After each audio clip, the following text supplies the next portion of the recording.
last because from the semifinals it started off the same way, and when a lot of teams has turned around and getting those kills and trying to cut them off, and that and like in rotations that the conquerors are getting, then they are falling out. So we'll have to find out if round number 2 is a chance for them. But as we look at the flight right now, those hard to reach area will be on the right hand side, and dormitory is one of them. So we'll have to find out if Almighty might be meeting the team of Vagabonds Esports onto Ski Town, because if they will be cutting short the flight they have, then it might be an early engagement from them, AJ.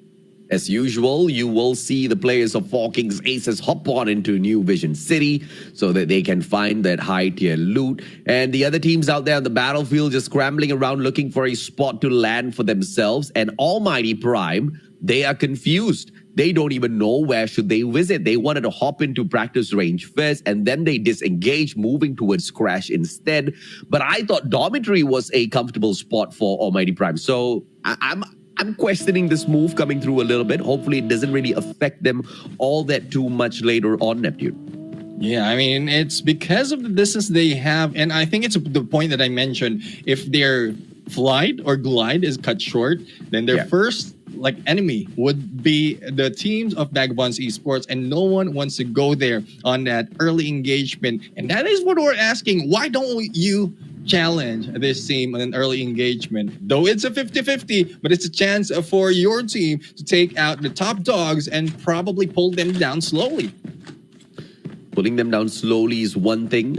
Managing to do that consistently one after the other is a whole other scenario to kind of consider, right? And for the time being, Riley Esports, they've been quite good at climbing up towards the top as long as it comes to the placement points. You find them in the final circle most of the time. Where Riley Esports kind of slides off of the face of the world is when it comes to the engagement capability, when it comes to the number of kills that they can take in that final circle, in that mid-circle, wherever it is. Riley doesn't seem to be as dominant as Riley used to be, and that is one of the biggest surprises so far, I have to say that. I mean, it might have been with the roster change as well, or roster loss, I would say. So with this a new team, they are more focusing on the tactics, rotations, and not so much on the slay.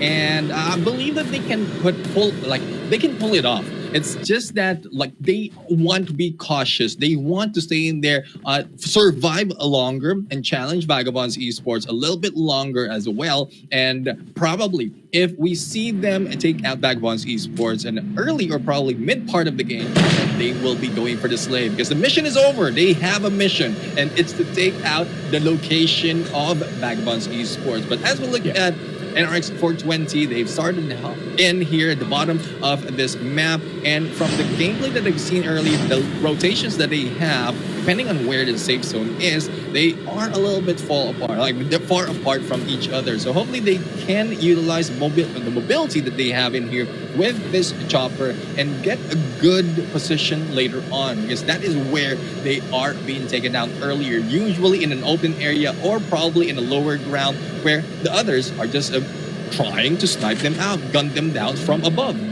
Yeah, but I like this strategy coming through from NRX 420, managing to commandeer a couple of vehicles for themselves so that they can reposition, and making sure they abandon the chopper instead. Meow up top on the Jackal once again, trying to play that advantage against all of the other players. And thank goodness NRX 420 didn't take the chopper, or they would have been toasted up in the air, Neptune. Yeah, I think that was a good call for them. And if I'm hearing it, I think Blink has already given out that mission that since they're seeing the Jackal in play on a minimap or on the map, then they don't want to take that chopper. Though they have the mobility, and as they fly around, they can get away and probably knock them down. But we'll have to find out. Rotation-wise, it's still too early to find out as to where they will be ending later on, as well as we don't have visibility just yet on the rest of the teams. But as we look in this movement right now, moving in to Crash and then towards, I would say, bus station or Kill House later on, then they will be meeting those coming in from the top of this map. So we'll have to find out who that is. But so far, this is a slow pace compared to the previous match that we have, because no kills just yet, no early engagement. This is happening. And I like that. And that's something that I truly loved at semifinals 1, which I was so disappointed to not find in semifinals 2, because the teams there were just so much more scrappier, you know, not taking proper drop spots, constantly hot dropping each other. And, you know, clearly the strategy wasn't as sound as some of the teams in semifinals 1. So overall, if you ask me, semifinals 1 was just a much tougher lobby in comparison to semifinals 2. But when you drop the top 8 teams into the grand finals from both semis, you know you're going to see those safe plays. All of the squads avoiding each other, respecting the supremacy and the prowess of each other to focus on the loots first. Then the strategies come first. Fright, Negi, Kyun, all of them inside of those choppers. 3 chopper combo coming through from the 4 kings. I mean, you know, the players can play a 3 jackal combo. Why can't we play a 3 chopper combo, says the 4 kings?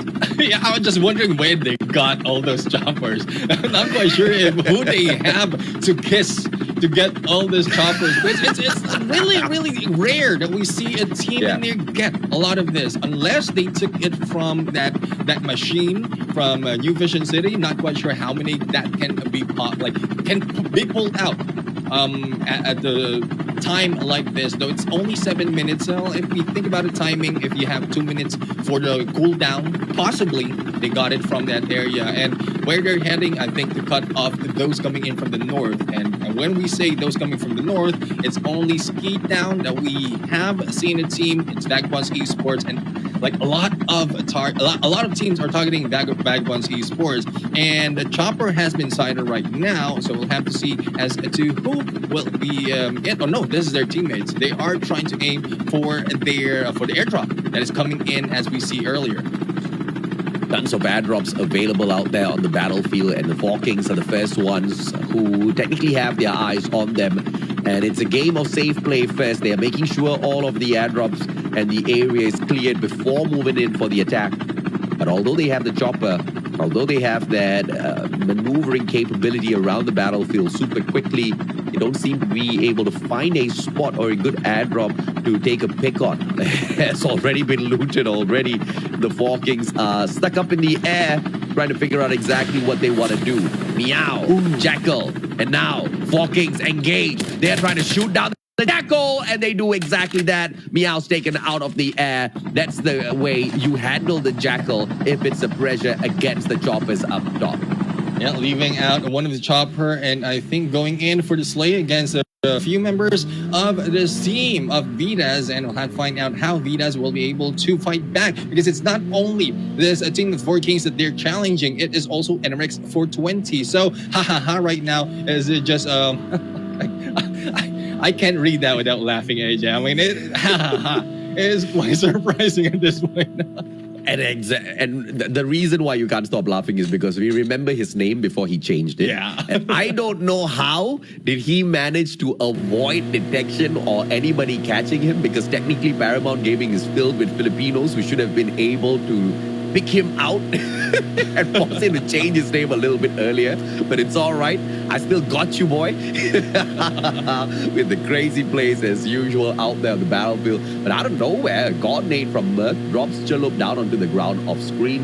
NRX 420, they just drive by HGE, spots out those players, takes a very sharp right turn. And I believe the engagement against the Congress might just be on the plane here for NRX 420.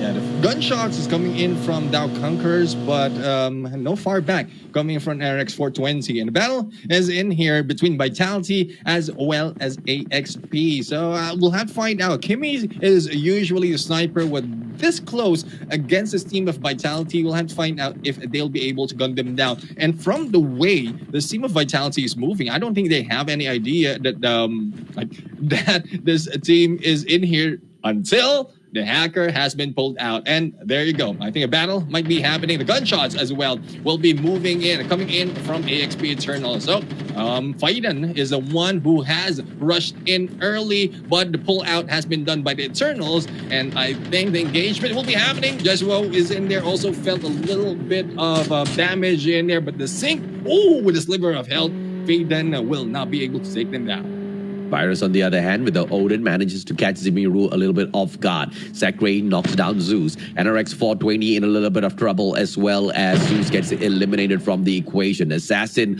finds Claudie, and everybody is just trading out one another. Now Almighty's Jace shuts down Assassin. It's a three-way battle, and that's exactly what happens when you disengage from all of those early engagements and stay alive. At a certain point, you are about to encounter chaos. This is that chaos. Bobby taken out of the equation as well. That's going to be a big kill coming through. So long-range engagement capability for NRX 420 immediately taken out of the equation.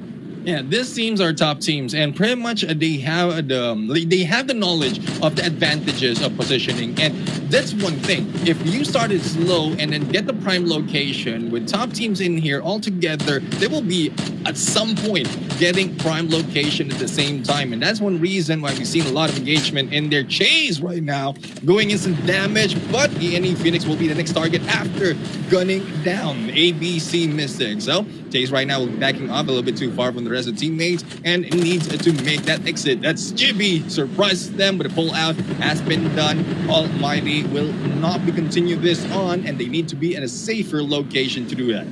Yeah, fantastic adjustments coming through from the Dow Congress. Blink taken out of the equation now as well. And as they know that it's NRX 420 in front of them, they don't take their eyes off of them at all. Chibi knows there's someone behind the boulder. MJ just literally running straight back into his crosshair, making things so easy for Chibi. But Chibi, all he manages is a couple of shots that connects, and he quickly repositions to confuse MJ just a little bit. Takes the high ground advantage that MJ had, but MJ's long out of that. But MJ's moving straight towards Chase. Chase with the composition, he should be able to shut him down. Pulls out the M21 instead of the PPSH when he had the opportunity, and leaves Chibi for the chase instead. MJ still alive and kicking. Good survivability by ENE Phoenix's MJ. Yeah, I haven't seen much of crossover from the original MJ, but this time this MJ is doing well in the crossovers and trying to get away from that fight. Almighty right now is regrouping as their teammates will be coming back from the revive flight. And as we are looking right now, I mean, Riley Esports, the usual tactic that we've seen from top teams, taking the high ground, a little silent really on battle, and just getting information until they're comfortable. Even as Backbun's Nomads was passing by against them, Riley Esports hasn't taken shot against them. Taking out the traps is a good play for them so that it will be clear for the approach that they're planning, as they have plenty of time. Imagine 1 minute to go in and for the rotation, but the high ground might be a disadvantage for them because it has been taken already by the Four Kings. Riley running straight into the Four Kings.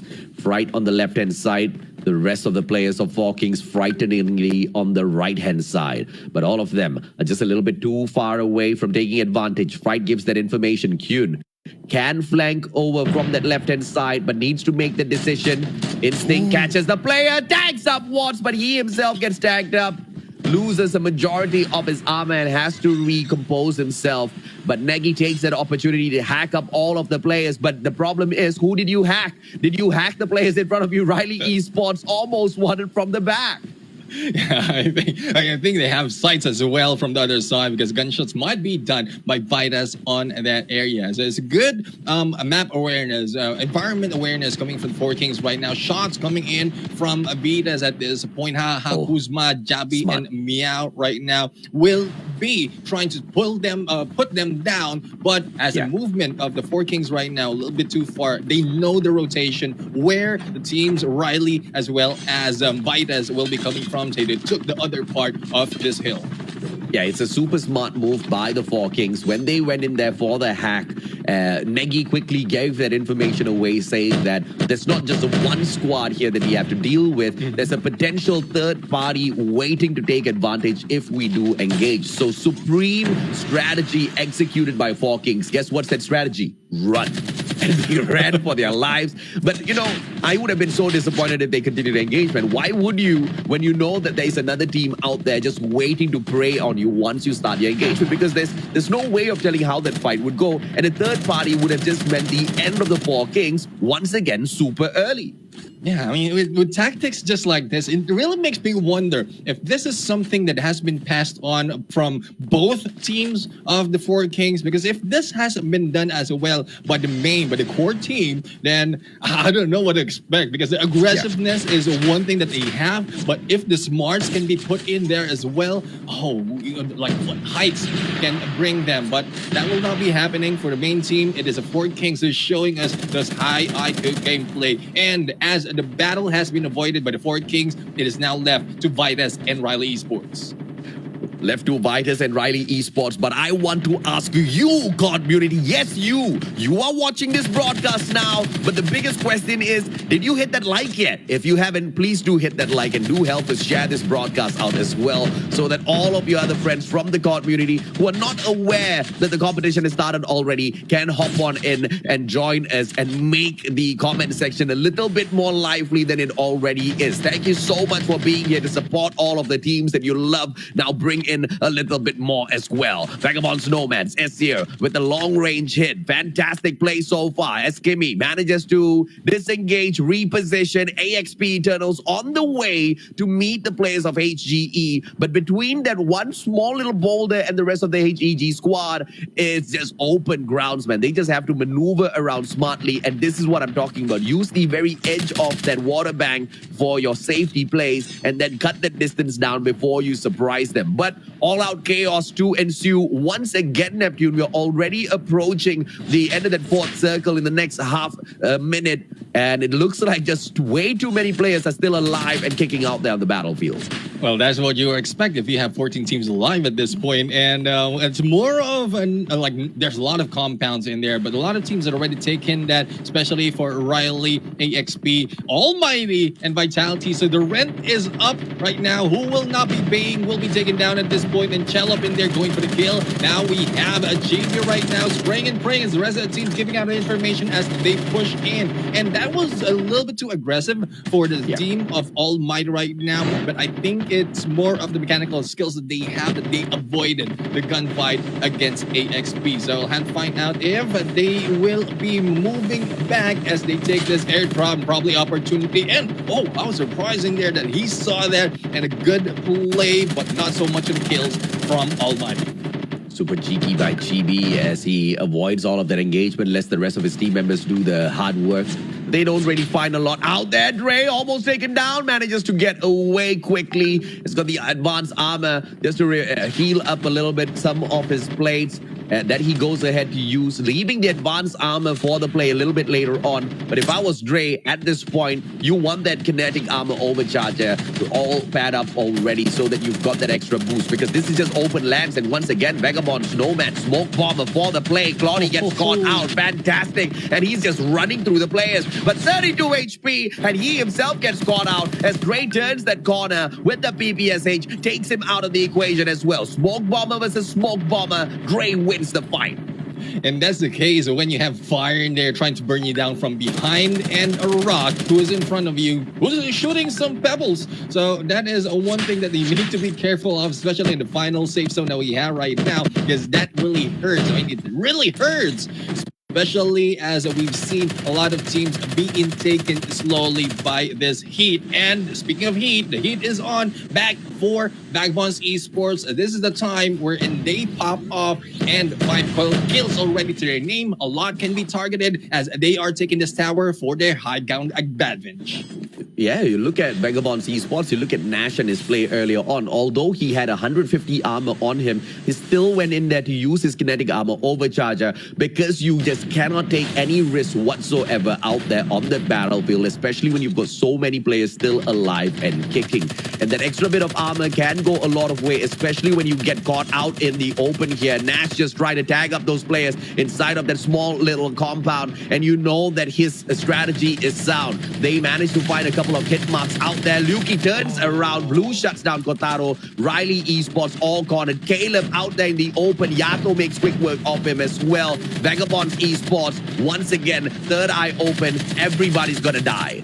No matter where they turn, they hit the mark, and there we have it. 12 kills already already from the 5 that we saw last of them, 13, and there's a lot more. It is a 3-man remaining. Yato has been taken down. Nash is still alive and kicking. We know how Nash and Loki plays. They will not sit this down easily. They will take the win in round number 2. Back-to-back victory. Vagabonds Esports. Y'all better figure out exactly how to catch up with this team because they are absolutely out of control. Match number 1, match number 2, same strategy executed in both the games. And I cannot believe what I'm seeing. In fact, I cannot believe anybody has this much of skill in the game, Nephew. It's very difficult to believe as they already taken 2 wins in there. Though, yeah, they have a record already of taking competition after competition, but consecutive wins out there, especially with the toughest of teams in this grand finals. Though it's day number 1, so a lot of strategy